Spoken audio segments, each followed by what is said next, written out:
Well, guys, today we're going to take a look at the Master Lock Receiver Lock. This is the model 2866. I got this from the lockpicking lawyer not too long ago. Everything you see comes in the package. You get a 1/2-inch diameter pin to hold the locking bar on your vehicle, and then you get the 5/8 pin. Now remember, this holds the locking bar on, so all this is going to be hanging pretty much below your vehicle near the road grime and sludge and salt and snowy weather. So it needs to be kind of protected. And in that respect, let's talk about the good things. These are chromed. I did take a crack at this just briefly to see how tough these bars were. They are hardened chromed steel, so that's going to protect it. On the lock itself, let's again look at good stuff. It's not bad. You have this armored coating on the cover on the outside, rubberized. The body looks like it's made out of stainless steel, and there are no gaps or anything for any of that road grime to get into.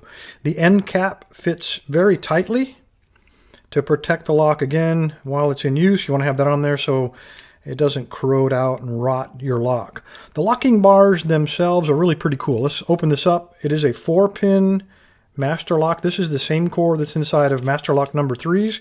And so when you turn it just a little bit, you can pull that lock off and then pull the pin out. Again, let's look at some of the good stuff. You'll notice that we have a little cutout here, and then we have an O-ring. The cutout will prevent us from sliding a shim inside of there easily, and the O-ring is to keep contamination, again, out of the locking mechanism. You've got another step down right here, again, making it even more difficult to shim this lock. And then, of course, the locking bar goes into that cutout right there. The end of it is angled to make it slide in and out easily. And let me take the key out and show you one thing about this. First of all, when you look down inside of there, let me put that key back in there. You can see the locking bar moving up and down. So it leads you to believe that it's spring tension. So I'm going to take the key out, and I find that when you try to shove this in there, you can't do it when the key is out. So that tells me that locking pawl is actually mechanically blocked. The key has to be open to retract that pawl. When it is retracted, go ahead and take a look at the key. I'm going to slide this in slowly and watch how it overcomes the tension on that key, pushes it out of the way, and then locks it in place. Then you can remove your key. And all of that those are all good things that prevents you from locking it without having the key handy. It's actually a good thing. Then you can take your key out, cover it up, and that thing's going to remain in place. All right. I can't shim it because you've got those 2 step downs and that locking pawl is not spring loaded. But we do have that soft vanilla marshmallow core, so typical of master locks. This one is only a 4-pinner. It's nice to have the low cut near the entrance, but it really, with these number 3 cores, it's really not going to make our lives that much more difficult. All right, I'm going to first go ahead and single pin pick this thing. So bottom of the keyway tensioning. It is locked. Slide the pick all the way in. Light tension. And that's how quick we get inside of there. I'm going to put it back in, relock it,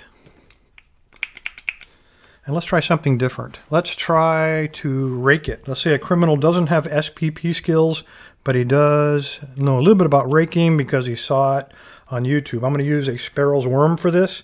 Again, slide it in, light tension, and there we are already in again. All right, I'm going to lock it one more time. Locked up. Let's say a criminal doesn't have any picks, but he does have like a really sharp probe like this, maybe like a stiletto, something like that. Again, slide that in there. Light tension, and the criminal is in yet again.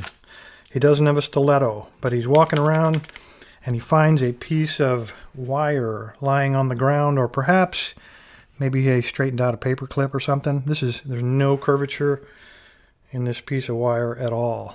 Slide that in there. Basically very light tension, and just jiggle it around a little bit, and he's in yet again with a simple piece of wire. Master lock. I got to tell you, you guys, you did a great job on the design of this thing. I really like the cutout. I like the mechanical block. I like the materials that you used, and I really like the rubber cover. These are all great things. The core, not so much. That's what makes this junk. That's what's going to get you at least from the Lock Lab, a junk rating. You got to put a little more effort into these cores. Make it a 5-pinner. Put some security pins in there. Do something rather than this old, tired junk core. Guys, if you want to lock up your stuff, this is not the lock to choose. They sell on Amazon for between $16 and $25. But you're throwing your money away. This will not protect your valuables. Please don't trust it to lock your stuff up. Anyway, fellas, appreciate your time. Stay safe, stay legal.